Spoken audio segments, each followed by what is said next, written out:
Assalamu alaikum wa rahmatullahi wa barakatuh, famille de la foi pure d'Islam. Bienvenue dans cet espace où la lumière de l'Islam éclaire les cœurs et éveille les esprits. Ici, chaque vidéo est une occasion de se rapprocher d'Allah, de renforcer sa foi et de découvrir les merveilles de notre religion. Abonne-toi et rejoins cette belle communauté qui avance, pas à pas, vers la vérité et la paix intérieure. Dans un monde régi par la raison, où l'intellect est porté en étendard, une étrange dichotomie surgit. Des voix érudites parlent de lois de l'univers, décryptent les mystères de la matière, apprivoisent l'énergie. Et pourtant, dans ce même univers, un vide s'installe, un manque, une absence que la science ne peut combler, la lumière intérieure. Le Coran nous décrit une humanité qui, brodant sur la connaissance, oublierait l'essentiel. Et le prophète Mohammed, avec sa sagesse spirituelle, nous avertit, ce n'est pas la science qui élève, mais la conscience réveillée. Aujourd'hui, le thème de notre voyage spirituel est posé. Leurs bouches parlèrent de science, mais leur cœur fuyait la lumière. Nous allons explorer ce paradoxe, questionner notre propre rapport à la connaissance et surtout redécouvrir cette lumière que seul Dieu peut raviver. Il avait tout lu, chaque livre sacré, chaque manuscrit ancien, chaque traité perdu dans les archives du temps. Son nom faisait autorité dans les cercles académiques. Quand il parlait, les têtes s'inclinaient, les stylos se pressaient de noter. On venait de loin pour l'écouter. Il avait la logique des Grecs, la rigueur des Perses et la mémoire des sages. Et pourtant, quelque chose en lui était éteint. Ce n'était pas visible. Son visage restait paisible. Ses mots étaient clairs. Mais dans ses silences, une noirceur subtile. Il avait oublié ce que c'est que de trembler devant un verset. Il avait appris à disséquer la parole divine, mais il ne savait plus l'écouter. Il croyait que comprendre, c'était croire, que décortiquer, c'était approcher, que parler du divin, c'était marcher vers lui. Mais la lumière ne descend pas sur les langues, elle descend sur les cœurs, et son cœur, justement, était devenu sourd. Le Coran parle de ces gens, ceux qui ont reçu la connaissance, mais pas la guidance. Ils entendent quoi les signes, mais ne les laissent pas pénétrer. Ils lisent les versets comme on lit une équation. Mais ils ne pleurent plus. Ils ne se prosternent plus. Ils jouent, ils analysent, ils comparent. Mais ils ne s'abandonnent pas. Ils ont des cœurs avec lesquels ils ne comprennent pas, des yeux avec lesquels ils ne voient pas, des oreilles avec lesquelles ils n'entendent pas. Ils lisaient ces mots sans se reconnaître. Et pourtant, il était là. Assis chaque soir dans son bureau tapissé de livres, il parlait de Dieu sans jamais l'invoquer. Il parlait de la miséricorde sans jamais la demander. Il parlait du prophète sans jamais ressentir la chaleur de son exemple. Il connaissait les chaînes de transmission. Mais avait-il goûté à la foi? Un jour, un élève lui posa une simple question. « Maître, est-ce que vous pleurez quand vous priez ?» Il sourit. Il détourna la tête. Il parla de concentration, de posture, de règles. Mais il ne répondit pas, car il ne savait plus. Il avait grimpé une montagne faite de savoir, mais il n'avait jamais levé les yeux vers le ciel.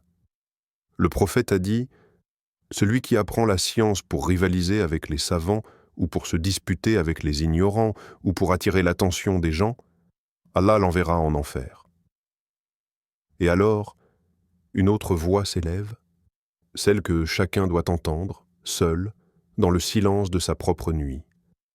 Ta science te rapproche-t-elle de Dieu ou de toi-même? Es-tu devenu savant devant les hommes et absent devant ton Seigneur? Tu vois, la lumière ne vient pas du raisonnement. Elle descend quand le cœur s'incline. Et si ce savant pleurait aujourd'hui, ce ne serait pas de joie, mais parce qu'il a compris trop tard que l'intelligence sans lumière n'est qu'une forme plus noble de l'égarement. Le ciel s'ouvre chaque nuit sur un spectacle qu'aucun écran ne peut égaler. Des milliards d'étoiles suspendues dans un silence plus ancien que le monde.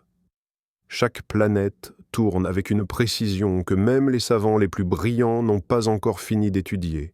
Le souffle de la mer, la mécanique des cellules, la symphonie du vivant, tout cela parle. Et pourtant, les cœurs ne répondent pas. On regarde les étoiles sans se sentir petit. On écoute les chiffres sans entendre l'appel. On découvre l'ADN, cet alphabet divin caché dans chaque être humain, et on s'émerveille du code, mais pas de celui qui l'a codé. Les conférences se multiplient, les vidéos circulent. Les preuves de l'existence de Dieu sont illustrées avec des animations brillantes. On parle de l'univers en expansion, de l'embryon dans le sein de la mer, des mers qui ne se mélangent pas. Et pourtant, il y a un vide dans la salle, un silence étrange, celui d'une émotion absente, car la vérité peut frapper à la porte. Mais si le cœur est fermé, elle repart. Le Coran les décrit. Même si nous leur ouvrions une porte dans le ciel et qu'ils y montaient, ils diraient « Nos regards ont été envoûtés, nous sommes des gens ensorcelés. » Ils voient, mais ne reconnaissent pas. Ils entendent, mais ne comprennent pas. Les signes tombent, comme l'API. On assiste à des débats enflammés entre orateurs où chaque camp tente de prouver Dieu ou de le nier à coups de statistiques et de citations. Mais dans ces joutes intellectuelles, il n'y a plus de prosternation, plus de larmes, plus de soumission, seulement des applaudissements. Et quand les projecteurs s'éteignent, que reste-t-il? Un public impressionné, mais pas transformé. Le prophète n'a pas été envoyé pour prouver, il a été envoyé pour purifier. Il n'a pas ébloui les cœurs par la science, il les a adoucis par la présence. Il disait « Celui à qui Allah veut du bien, il lui fait comprendre la religion. » Mais comprendre, ici, ne signifie pas simplement savoir. Cela signifie ressentir, craindre, aimer, changer.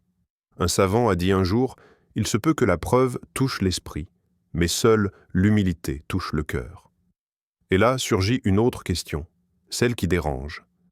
As-tu remplacé ton besoin de guidance par une collection de faits religieux?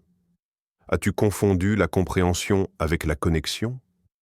Tu peux citer 100 miracles du Coran, mais si ton cœur ne tremble pas quand tu dis « Bismillah », as-tu vraiment vu un miracle? Car la vérité n'est pas une information, c'est une blessure douce, une lumière qui perce lentement et qui fait pleurer les âmes prêtes à l'écouter. Il marchait lentement, les mains derrière le dos, la tête penchée, comme toujours. Il s'appelait Idriss, un nom noble pour un homme brillant. Docteur en philosophie, expert en cosmologie, maître dans plusieurs langues. On l'appelait le savant. Il parlait et les gens se taisaient, il écrivait et les autres citaient. Mais ce jour-là, il ne parlait pas, il écoutait. Un simple banc dans une cour d'école. Le vent caressait doucement les feuilles. Un enfant, 7 ou 8 ans, assis à côté de lui, les pieds qui ne touchaient même pas le sol. Il récitait tout bas, presque comme un chant, Allahu Akbar, Subhanallah, Alhamdulillah. Le savant tourna la tête, intrigué. Pourquoi tu dis ça? L'enfant sourit, les yeux brillants. Parce qu'il m'écoute. Le silence tomba comme une couverture. Pas de raisonnement, pas de citation, juste une certitude. Une foi posée, limpide, qui ne cherchait ni à convaincre ni à démontrer. Idriss le regardait avec curiosité et une pointe d'envie. Ce garçon-là n'avait jamais lu Averroès. Il n'avait jamais étudié les probabilités cosmologiques de l'origine de l'univers, mais son cœur semblait connecté, branché directement à une source que lui-même, malgré toute sa science, n'arrivait plus à ressentir.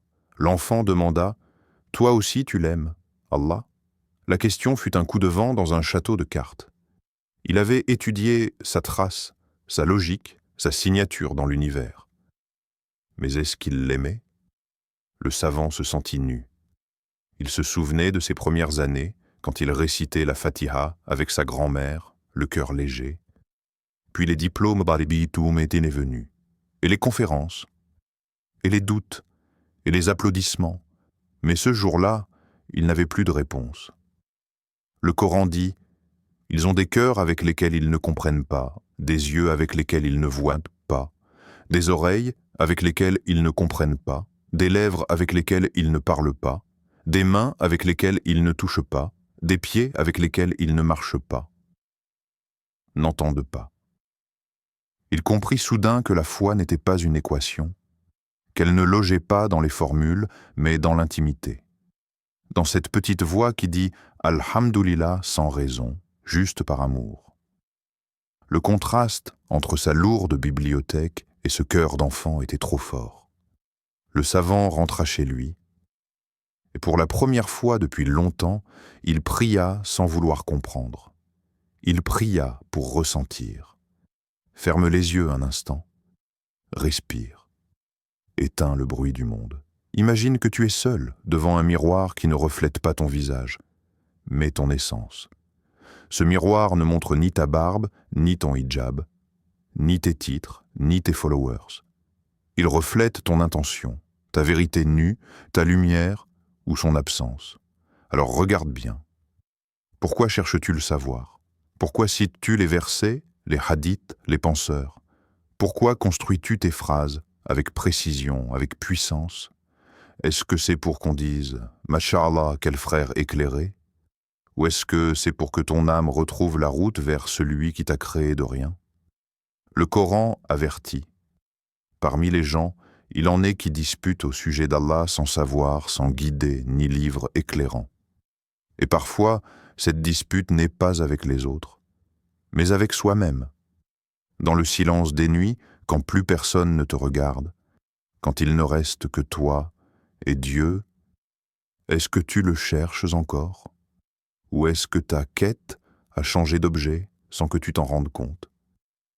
Les savants du passé pleuraient dans leur prosternation, non pas par ignorance, mais par peur que leur science les rende aveugles à leur propre orgueil, car l'intention est subtile. Elle peut se cacher derrière les plus beaux discours, elle peut se travestir, se déguiser, et faire croire à l'humilité là où il n'y a que désir de reconnaissance. Un sage a dit un jour, « Le savoir est une arme, mais entre de mauvaises mains, il devient un poison. » Alors reviens au miroir. Rouvre les yeux de ton cœur. Est-ce que ta langue évoque Allah plus souvent que ton ego? Est-ce que ta science te rend plus doux ou plus dur? Est-ce que ton regard cherche des erreurs ou des cœurs à guérir? Ce sont des questions que personne ne peut répondre à ta place. Pas même ton professeur, pas même ton imam. Car il n'y a que Dieu qui voit derrière les mots. Et il n'y a que toi qui peux lui dire, sincèrement, Ya Rab, si j'ai appris, c'est pour toi. Si j'ai parlé, c'est pour te plaire. Et si j'ai dévié, ramène-moi à la source. La sincérité est un retour au pourquoi, un retour au pour qui. Et ce retour peut tout changer. Et s'il y avait une autre voie, une voie où la science ne sèche pas le cœur, mais l'irrigue, une voie où la connaissance n'est pas une tour d'ivoire, mais une lumière portée humblement dans les ténèbres du monde. Cette voie, certains l'ont marchée. Il s'appelait Ali ibn Abi Talib, Aïcha bint Abi Bakr, Abdullah ibn Mas'ud. Ils étaient des savants, mais aussi des adorateurs. Leur cœur pleurait dans la prière, même après avoir récité des centaines de versets avec rigueur. Leur humilité surpassait leur savoir, et c'est ce qui les rendait immenses. Regarde Ali, maître du langage, stratège, juriste, poète, mais aussi celui dont les prosternations duraient des heures, et dont les paroles tremblaient quand il parlait du jour où les cœurs seront retournés. Regarde Aïcha, mémoire prodigieuse, autorité dans la transmission, mais aussi cette douceur dans les invocations nocturnes, et cette pudeur dans la vérité. Ils avaient accompli quelque chose que beaucoup oublient aujourd'hui. La science est une lumière, mais seulement quand elle est placée dans une lanterne de sincérité. Et au sommet de tout cela, le prophète Muhammad, celui qui recevait les versets célestes et les faisait descendre dans le cœur des hommes, celui qui enseignait la rigueur sans jamais éteindre la miséricorde, celui qui pouvait corriger une erreur sans briser une âme, celui qui liait à chaque savoir une prière, à chaque explication une élévation, à chaque doute une réponse accompagnée d'amour. C'est ce modèle que nous avons perdu. Aujourd'hui, la science est brandie comme une arme, mais lui l'a portée comme un flambeau. Il ne cherchait pas à avoir raison, mais à guider. Il ne cherchait pas à être cité, mais à reconnecter les cœurs au Créateur. Alors pourquoi pas toi ? Pourquoi ne pas faire de chaque équation un éloge de la précision divine ? De chaque structure biologique, une louange à celui qui façonne dans les matrices ? Pourquoi ne pas apprendre et prier dans le même souffle ? Apprends, étudie, découvre, mais marche pieds nus dans la science, comme on entre dans une mosquée, avec respect, avec crainte, avec amour. Car quand le savoir rencontre la lumière, il ne domine plus, il élève. Et c'est cela, la vraie science, celle qui fait pleurer l'arrogant et redresse le faible, celle qui guérit l'âme tout en éclairant l'intelligence, celle qui ne s'éloigne jamais de celui qui sait tout.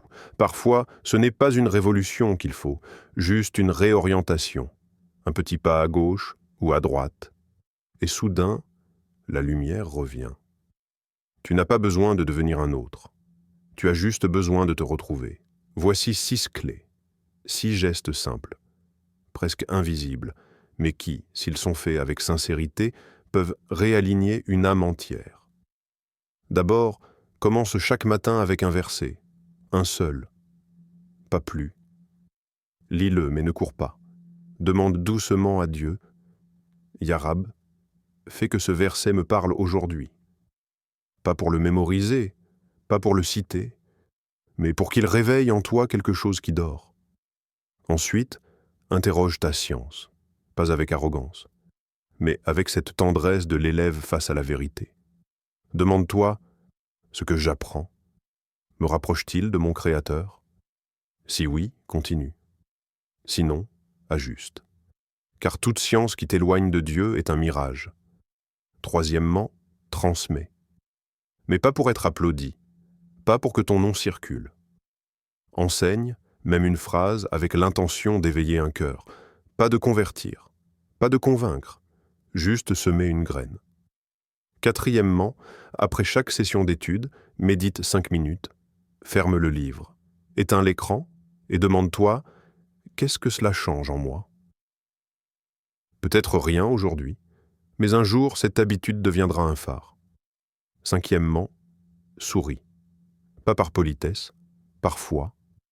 Souris dans le silence du cœur en disant « Bismillah ». Pas besoin de bruit pour honorer le divin. Un sourire sincère, parfois, est une forme de dhikr. Et enfin, termine ta journée par un verset. Choisis-le comme on choisit une berceuse. Lis-le doucement. Laisse-le être la dernière chose que ton cœur entend avant de dormir. Même si tu ne comprends pas tout, ce n'est pas grave. C'est une semence que Dieu arrose en silence. Il n'y a pas de promesse spectaculaire ici. Pas de miracle garanti. Juste une chose. Si tu fais cela, un jour, sans prévenir, tu sentiras quelque chose. Une lumière douce, un souffle neuf, un cœur qui se remet à battre, vraiment. Et ce sera peut-être le début de ton véritable savoir. Regarde ta main. Elle manipule la science, elle tient la lumière, elle touche la connaissance. Mais dans cette même main est aussi la graine d'un cœur que Dieu peut réveiller. Toi, chercheur, étudiant, informaticien, constructeur, vois au-delà des équations et des formules. Écoute la lumière qui attend de jaillir en toi. Le savoir sans la lumière intérieure n'est qu'un écho. Mais le savoir avec le feu du cœur devient un phare. Alors, aujourd'hui, ferme les yeux quelques instants et demande à Dieu de verser l'éclat sur ta science pour qu'elle éclaire les cœurs.